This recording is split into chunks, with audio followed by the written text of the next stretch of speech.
Welcome back to my channel. My name is Jenny. Today I need your help. I have a problem, you guys. I have a big problem. It's gonna be okay. Well, we can work this out, okay? So here's the situation. I'm going on an 11-day cruise. I know, terrible problem, okay? Getting ready to go on an 11-day cruise in about a week. So I'm pretty pumped, right? Very looking forward to going. We have been really having very nice Ohio weather, so I can't really complain about the weather situation. But I just love to be on a cruise ship and to hear the water, right? It's the best thing ever. My favorite thing to do on a cruise ship is to sit on my balcony, which I don't have a balcony on this particular itinerary, but sit outside and listen to the water while I am reading a book. So here's my problem. Here's the problem, guys. I'm going on an 11-day cruise, and I currently have a stack. You can't see it, but I'm going to show you, of about 20 books that I want to take. I cannot take 20 books with me. That would be ridiculous even for me. Not to mention, I also have about 75 or 80 unread books on my Kindle, which will also be going with me. So here's part of my justification. My mom's going with me. She's a big reader also, and I want to be able to share books with her. So when I'm picking my books, I'm thinking about, will mom like this too? She doesn't have a Kindle yet. So she's a little bit more dependent on the regular books. I guess I can share my Kindle with her. Maybe. We'll see. But so here's what I'm going to do. I'm going to go through these books with you, and I need you to tell me in the comments which of these I need to take. You don't have to tell me. You don't have to make me a list, but you can just say oh, this one is really good. This is a must read. Take this one. Okay. All right. Let's get started. Okay. Because this is going to take a hot minute. All right. 1 and 2. So these are part of a series. I think this is book 1. I think this is book 1. I think this is book 2. So it's Things We Never Got Over and Things We Hide from the Light by Lucy Score. I've heard really good reviews of these. These are romance. That's the other thing I want to mention. I want a nice variety of romance, historical fiction, thriller, fantasy. I want a variety. I don't want all one type of book. So I need a good variety, and I don't know what to do. So anyway, I'll read you the backs real quick. I'm just going to read, I think this is the first one. So Naomi Witt is on the run, not just from her fiance and a church full of well-wishers, but from her entire life. That sounds very Lucy Score. Although if you ask her, Naomi's riding to the rescue of her estranged hot mess of a twin Tina to knock out a rough around the edges town where disputes are settled the old-fashioned way, with fists and beer, usually in that order. I do sound like I'm going to like this. Okay, too bad for Naomi. Her evil twin hasn't changed at all. Also, after helping herself to Naomi's car and cash, Tina leaves behind something unexpected. The niece Naomi didn't know she had. Now she's a guardian to an 11-year-old going on 30 with no car, no money, and no plan. I'm not real keen on children. So maybe not. There's a reason this bearded bad boy barber, okay, now we're back in the game, doesn't get involved with high maintenance women, especially not type A romantic ones. But since Naomi's life imploded right in front of him, the least Knox can do is help her out of her jam. And just as soon as he stops getting into new trouble, he can leave her alone and get back to his quiet, solitary life. At least that's the plan. Maybe just take one of them? See if we like it before we bring book 2? What do you think? Okay. I need coffee. And yes, in case you're wondering, this is my Christmas mug. This is coffee. I am otherwise decked out in Halloween and also have my ocean vibe going on back here. So I have a confused aesthetic going on right now, but this is my favorite mug. So I'm going to drink out of it, even though it is fall. Don't care. Okay, next up. All right. Vera Wong's Unsolicited Advice for Murderers by Jessie Q. Sutanto. Okay. Vera Wong. I'm going to have a hard time not saying Vera Wang. Vera Wong is a lonely little old lady, lady of a certain age, who lives above her forgotten tea shop in the middle of San Francisco's Chinatown. Despite living alone, Vera is not Needy, oh no. She likes nothing more than sipping on a good cup of oolong and doing some healthy detective work on the internet about what her Gen Z son is up to. Then one morning, Vera trudges downstairs to find a curious thing, a dead man in the middle of her tea shop. In his outstretched hand is a flash drive. Vera doesn't know what comes after. Blah. Vera doesn't know what comes over her, but after calling the cops like any good citizen would, she sort of swipes the flash drive from the body and tucks it safely into the pocket of her apron. Why? Because Vera is sure she will do a better job than the police. Nobody sniffs out a wrongdoing quite like a suspicious Chinese mother with time on her hands. All right, I'm going to see, this is going to be a problem because all of these I'm like, yes, this sounds great. Vera knows the killer will be back for the flash drive. All she has to do is watch the increasing number of customers at her shop and figure out which one is the killer.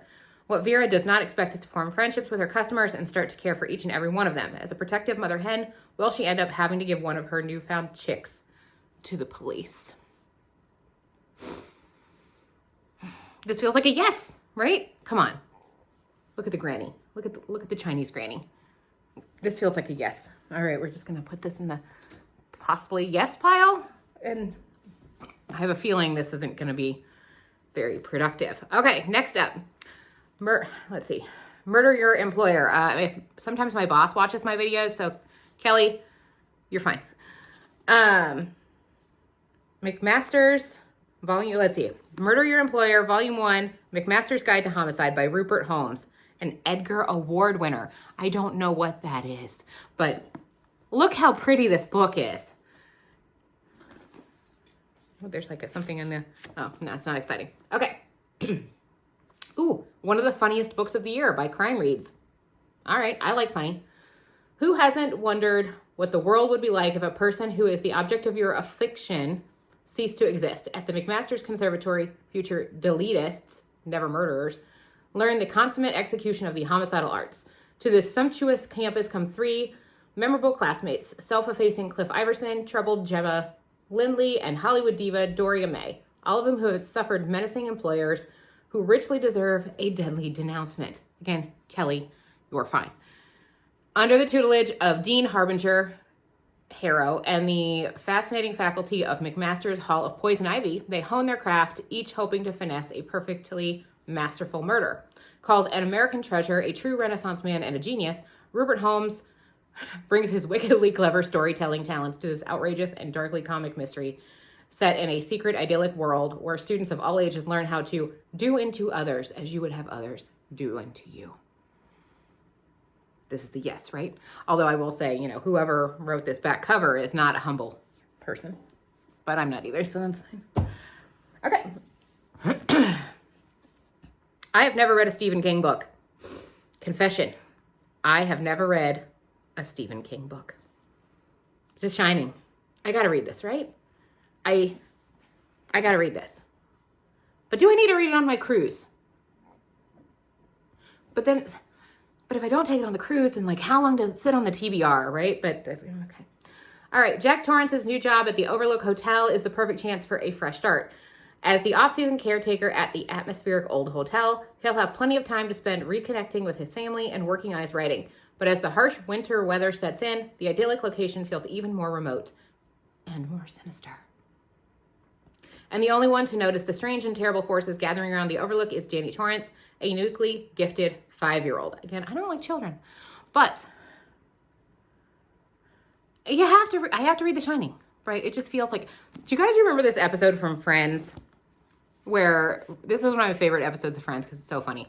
Rachel comes and opens Joey's freezer door and she finds a copy of The Shining and she asks him, why is the copy of The Shining, in the freezer? And he's like, it got scary. So, and then later she has convinced him to read Little Women and she finds a copy of Little Women and it's because Beth is sick. Beth is very sick. He doesn't want Beth to die. So we're going to put the book in the freezer. I think this is an interesting strategy, maybe. So this would be like a scary thriller. The other two felt more like cozy mystery. The first one was romance. Okay. Next option, If We Were Villains by M.L. Rio. If We Were Villains by M.L. Rio. This is a very busy cover. It's pretty, but it's busy. I feel like somebody recommended this book to me. Sometimes I stick a Post-it note Oh, like these next ones have Post-it notes on them of who recommended these books to me. Okay. Enter the players. There were 7 of us then, 7 bright young things with wide, precious futures ahead of us. Until that year, we saw no further than the books in front of our faces. On the day Oliver Marks is released from jail, the man who put them there is waiting at the door. Detective Colburn wants to know the truth, and after 10 years, Oliver is finally ready to tell it. A decade ago, Oliver is one of 7 young Shakespearean actors at Delacour, Classical Conservatory, a place of keen ambition and fierce competition. In the secluded world of firelight and leather-bound books, Oliver and his friends play the same roles on stage as off. Villain, tyrant, temptress, ingenue, extra. But in their 4th and final year, good-natured rivalries turn ugly, and on opening night, real violence invades the students' world of make-believe. In the morning, the 4th years find themselves facing their very own tragedy and their greatest acting challenge, convincing the police, each other, and themselves that they were innocent. I don't know about this one. This is going to go in the maybe pile. But tell me, has anyone read this? Is it, no, yes, no? Okay. All right, next up, Post-it with Donna recommended. Part of it. So Donna is my director. That is my boss's boss. So Kelly, Donna, anyway, both good eggs. So this is David Baldacci, Wish You Well. I think this is historical fiction. There's just blurbies on the back. Let's see in the inside cover. Okay, Wish You Well. Precocious 12-year-old Louisa May Cardinal lives in the hectic New York City of 1940 with her family. So, historical fiction. I just read another David Baldacci book, and it was really well written, but didn't feel super original. So this sounds a little bit more unique, maybe. Then tragedy strikes, and Lou and her younger brother Oz must go with their invalid mother to live on their great-grandmother's farm in the Virginia mountains. The other book was set in Virginia as well, so I don't know. Is David Baldacci from Virginia? Suddenly, Lou finds herself coming of age in a new landscape, making her first true friend and experiencing adventure, tragic, comedy, and experiencing adventures, tragic, comic, and audacious. It's a little wordy. When a dark, destructive force encroaches on her new home, her struggle will play out in a crowded Virginia courtroom and determine the future of 2 children, an entire town, and the mountains they love. I want to know what the struggle is before I commit to this. I have to do a little more research. But anyway, have you read this? David Baldacci? What do we think? Okay. Continuing my coworker recommendations, this is from Hedda. All right, Hedda recommended You Are Not Alone by Greer, Hendricks, and Sarah Pekkanen. Pekkanen? I feel like I've heard of these authors, but not necessarily this book. Okay, you probably know someone like Shay Miller. She wants to find love, but it eludes her. She wants to be fulfilled, but her job is a dead end. She wants to belong, but her life is becoming increasingly isolated. You probably don't know anyone like the Moore sisters. They have an unbreakable circle of friends. They have a life of glamour and perfection. They always get what they want. Shay thinks she wants their life, but what they really want is hers. That sounds good. Plus, Team Hedda. All right, we're going to put that in the probably pile. We're now making maybe and probably piles. I don't have anything in the no pile yet. But we're just getting going. A Wizard's Guide to Defensive Baking. So my coworker Danielle, you're learning all of my coworkers today. And I were at the bookstore. So I like to shop at a place called Birdie Books. It's my local independent bookstore. So Danielle and I took a lunch break and went over there one day, and we both picked up this copy. I know she's already read it. So 14-year-old Mona isn't like the wizards charged with defending the city. She can't control lightning or speak to water. Her familiar is a sourdough starter, and her magic only works on bread. She has a comfortable life in her aunt's bakery making gingerbread men dance. This is a yes, right? But Mona's life is turned upside down when she finds a dead body on the bakery floor. An assassin is stalking the streets of Mona's city, preying on magic folk, and it appears that Mona is his next target. And in an embattled city, suddenly bereft of wizards, the assassin may be the least of Mona's worries. So this is young adult fantasy, I guess. A Wizard's Guide to Defensive Baking by T. Kingfisher. This feels like a yes, right? Like, come on, that sounds so silly and whimsical and fun, but look at that angry gingerbread man. Okay. I picked this up because this book is pretty. Also got it from Birdie Books. They love me over there, okay? I spend a lot of my money in their store. Okay.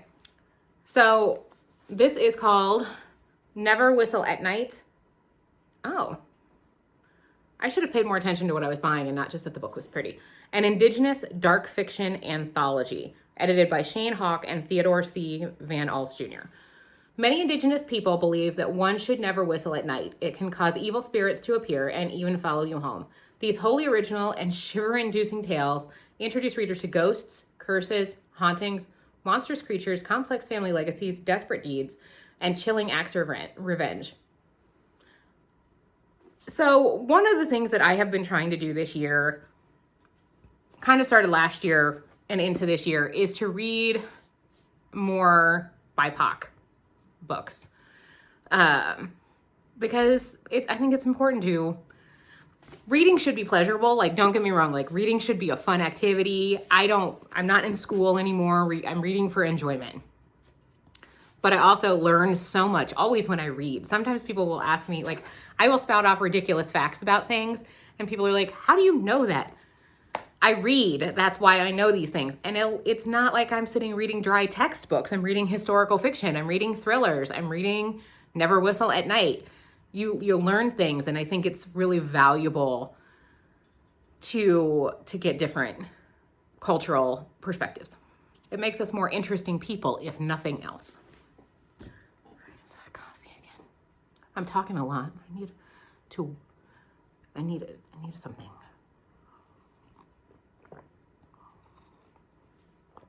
Okay. Next up, Winterset Hollow, a novel by Jonathan Edward Durham. I don't know anything about this book, except it's relatively thin, so that is automatically a pro. And I follow, can you see this guy? I follow this guy on Instagram, and he's hysterical. He posts stuff constantly, and he posts funny content. Like just quotes and things like that. He's not doing crazy skits or anything. So you should follow him on Instagram. I cannot remember. I'll put it down here if I find it, what his Instagram handle is. But he wrote this book. So at first I just was following a fun account and then realized, oh, like he wrote a book. So everyone has wanted their favorite book to be real, if only for a moment. Everyone has wished to meet their favorite characters, if only for a day. But be careful in that wish, for even a history laid in ink can be repaid in flesh and blood, and reality is far deadlier than fiction, especially on Addington Isle. Winterset Hollow follows a group of friends to the place that inspired their favorite book, a timeless tale about a tribute of animals preparing for their yearly end of summer festival. But after a series of shocking discoveries, they find that much of what the world believes to be fiction is actually fact, and that the truth behind their beloved story is darker and more dangerous than they ever imagined. It's Barley Day, and you're invited to the hunt. Winterset Hollow is as thrilling as it is terrifying and as smart as it is surprising. A uniquely original story filled with properly unexpected twists and turns, Winterset Hollow delivers complex, indelible characters and pulse-pounding action as it storms through an unforgettable climax that will leave you reeling. How do you celebrate Barley Day? You run, friend. You run. Yes? Another yes. Also, got this at Birdie Books. Okay.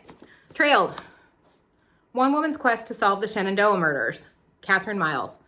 My old hairdresser who left me and moved away, that stinker, recommended this book to me. So here's what I like about this as a concept. It's true crime. You guys, if you have been around for a long time, since the beginning days, you know I love a true crime. I'm kind of spreading my wings. We're spreading the wings, but I love a true crime.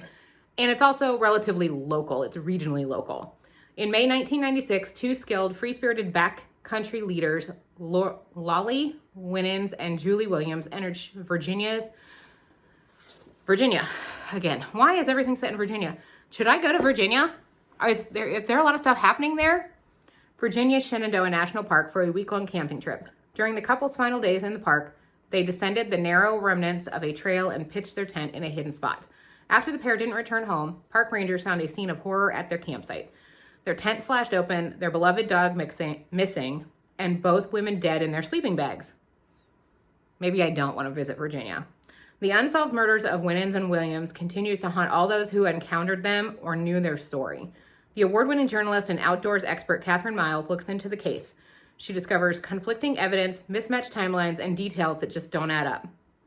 With unprecedented access to crucial crime scene forensics and key witnesses, and with a growing sense of both mission and obsession, she begins to uncover the truth. An innocent man, Miles is convinced, has been under suspicion for decades, while the true culprit is a known serial killer if only authorities would take a closer look. Intimate, page-turning, and brilliantly reported, trailed as a love story and an urgent call to make wilderness a safe place for women. A story destined to become a true crime classic. So, here's the other thing that appeals to me about this. I am super into the concept of, and I say this because I haven't actually done it yet, but I really want to, RVing and car camping and national forests. And like, I really want to take like a summer and just travel all around the US and sleep in my car. Not like a crazy homeless person. Like, it's called car camping. It's a thing. It's not what you're thinking.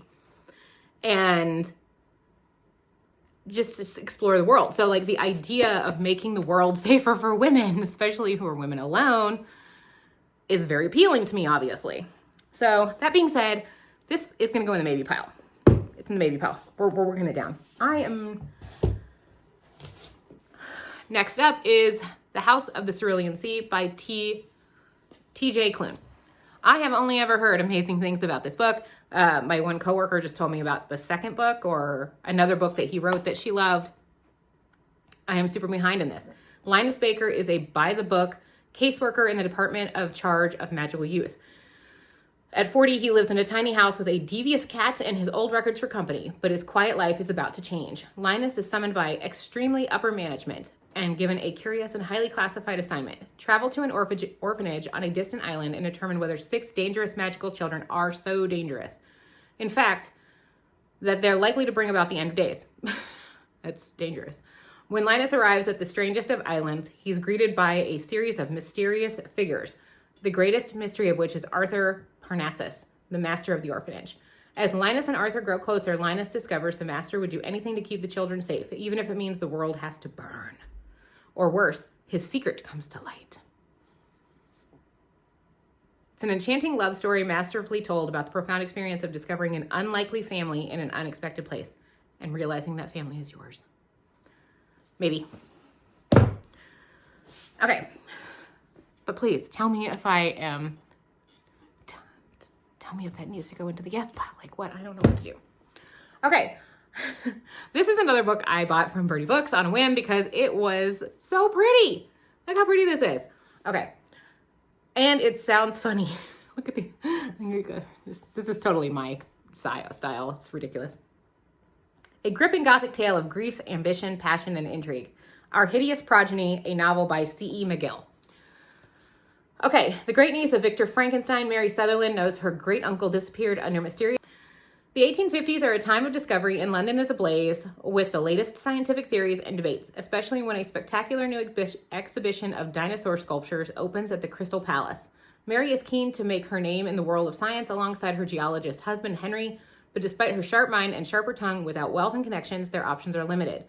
When Mary discovers some old family papers that allude to the shocking truth behind her great-uncle's past, she thinks she may have found the key to securing her and Henry's professional and financial future.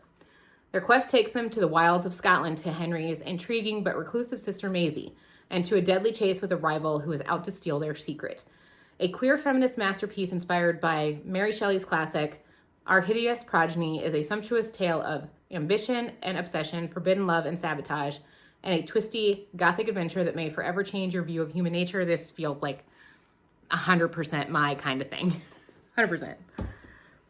Sounds awesome.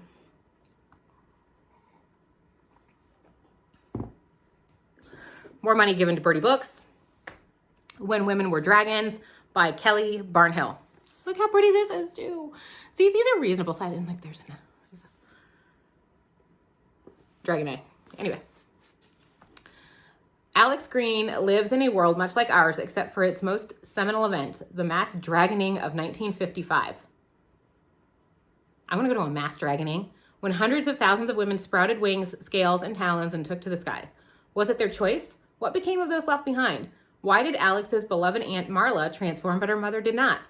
Alex doesn't know. It's taboo to speak of. In this timely and timeless speculative novel, award-winning author Kelly Barnhill boldly explores rage, memory, and the tyranny of forced limitations. When Women Were Dragon exposes a world that wants to keep women small, their lives and their prospects, and examines what happens when they begin to take up the space they deserve. Powerful. This feels like a yes. But everything feels like a yes. Okay. More money given to Birdie Books. Lady Tan's Circle of Women by Lisa C. Again, I'm reading more diverse cultural books.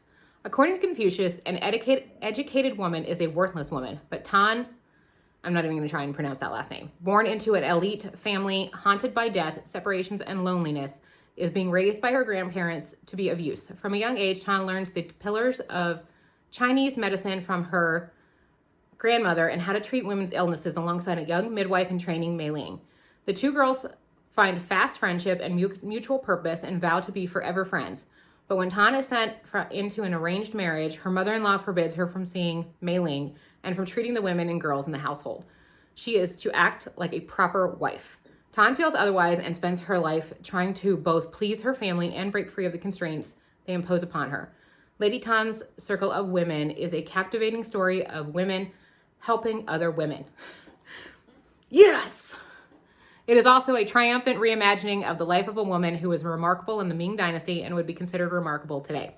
I'm pretty sure Tan is her last name, and her first name is, I have no idea, Unixian. I'll put it right here because I have no idea how you say that. If somebody knows, please let me know. This feels like a hell yes. Okay. I just dropped something on the floor. Was that a Post-it? No, it's just a receipt.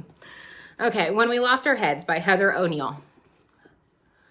Charismatic Marie Antoine is the daughter of the richest man in 19th century Montreal. She has everything she wants except for a best friend, until clever, scheming Sadie Arnett moves to the neighborhood. Immediately united by their passion and intensity, Marie and Sadie's games soon become tinged with risk, even violence. Forced to separate by the adults around them, the two spend years engaged in acts of alternating innocence and depravity, and when a singular event brings them back together, the dizzying effects will upend the city. Traveling from a repressive finishing school to a vibrant brothel, taking readers firsthand into the brutality of factory life and the opulent lives of Montreal's wealth, When We Lost Our Heads dazzlingly explores gender, sex, desire, class, and the terrifying power of the human heart when it can't let something go. This novel has everything: opulence, whimsy, sugar barons, brothels, factories, revolution, and an intense friendship that forces both participants to straddle darkness and light. Maybe? What do you guys think? Okay, I've seen this book all over the place, and I've heard kind of mixed reviews of it, but look how pretty this book is. So this is The Honey Witch by Sydney J. Shields.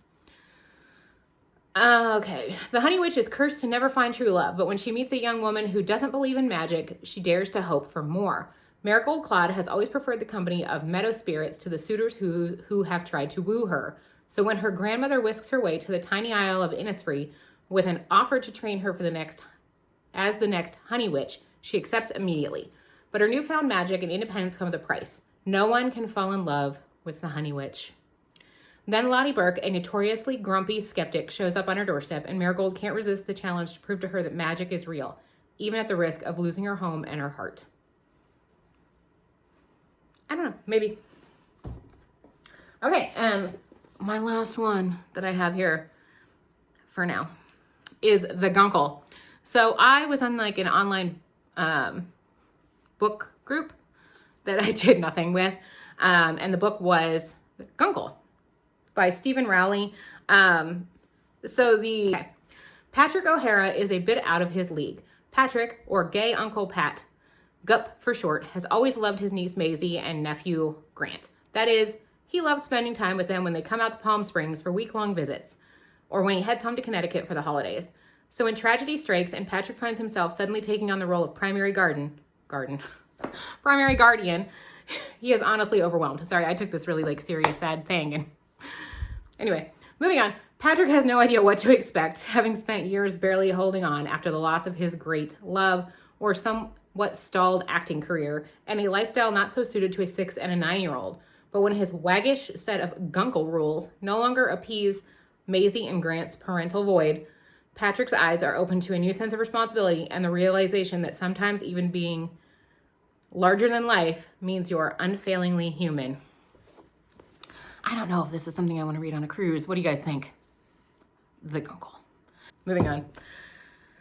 What do I do, guys? Help me. Oh, I narrow this list down. I don't know what to do. Please tell me in the comments your favorites of these. Help me. Not just these two, but you know, the whole thing. Please help. Send help. Okay, bye.